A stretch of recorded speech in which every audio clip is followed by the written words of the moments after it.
Hello and welcome. In my house it appears that Christmas has come early because I have been sent a sack.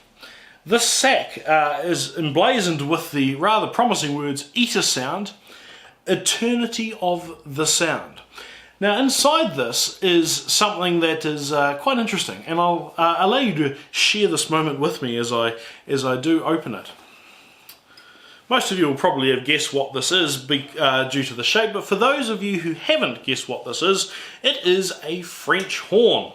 Not any French horn, it is the Etersound, what's it called? ESD-560. A beautiful double French horn.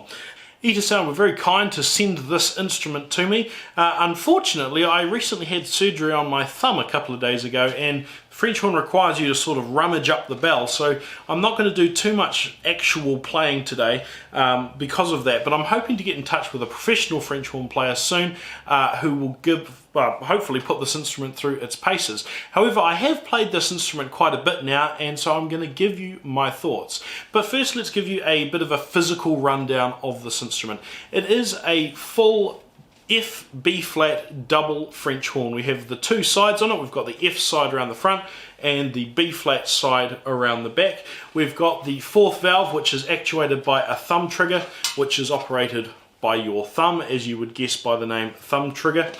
The arrangement of the tubing is in a crispy wrap, which means that you've got the fairly large bell that goes along with that. The alternative is the Gaia wrap, which is where you generally have the four valves in a line as opposed to the fourth valve being offset. That instrument tends to have less bends and nooks and crannies in it, and it has a smaller bell. It's just one of the tendencies. Taking a look at the back side of this instrument, not the back side, the back end, well, that's not much better. Taking a look at the reverse of this instrument, we see a couple of things to note.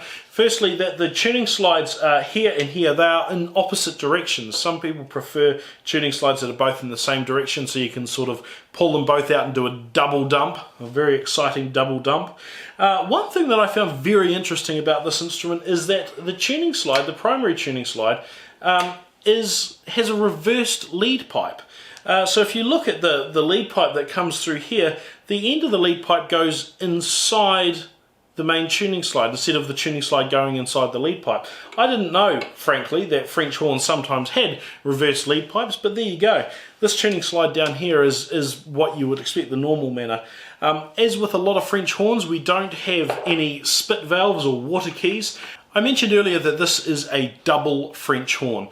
That naming may be confusing to some of you, so I encourage you to look at the videos I've created called All About the French Horn to understand all the different types of French horns. But a double French horn, and particularly one like this in F and B flat, is the one that you would generally want once you've got out of the beginner stages. If you're a beginner, you may want a single French horn like this one right here, which is a single horn in E flat. B flat rather, I apologise. But once you've sort of grown out of a single horn, a double horn is going to be the instrument that you want. And this is a perfect example of a fairly inexpensive double horn. Comparing this instrument to some other French horns that I have played personally, I can tell you that the valves on this are pretty nice. They're not the fastest I've played, but that's probably because this is a brand new instrument. They haven't really been worn in yet. I can tell you that the intonation on this instrument, whilst still not being quite perfect as you often get with French horns, is still far superior to a lot of the other cheap horns that I've played, particularly some of the double horns that I've owned in my life. Those things have been atrocious. This is actually quite usable, and because of the tuning adjustments that you can make with your lip and with your hand rummaging in the bell, you can tend to get around any of the small quirks that still remain. I had a friend of mine who gave this a go. He's an actual horn player, and his only comment really was that he found the ergonomics of the thumb trigger a little bit odd. So the thumb trigger sitting over here, the way that his hands are articulated means that was a little bit uncomfortable for him.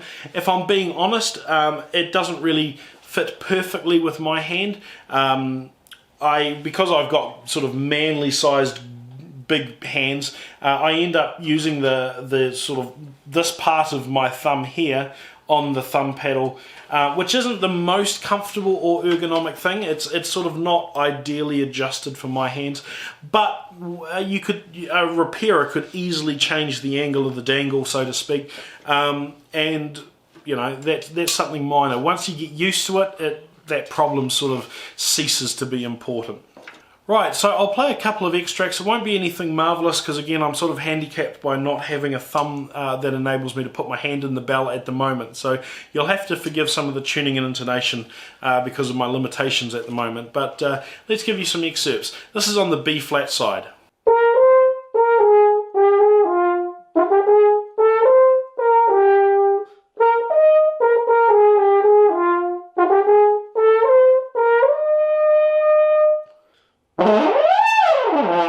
I've really enjoyed playing this French horn myself, but given that my expertise is not really in the French horn, I'm wanting to find a professional, as I said, who can give this a real blast through and give some thoughts on this instrument. So do stay tuned for that video, which will appear in the future. If you're interested in finding more information about this, then there will be a link in the video description. The retail price for this is $1,400 US or thereabouts. At the moment, they're offering a pre-Christmas special though, so if you use the code Trent, you will get a whopping discount before Christmas. It'll bring the price down to about $1,000 US, which is a fantastic price for an instrument of this caliber.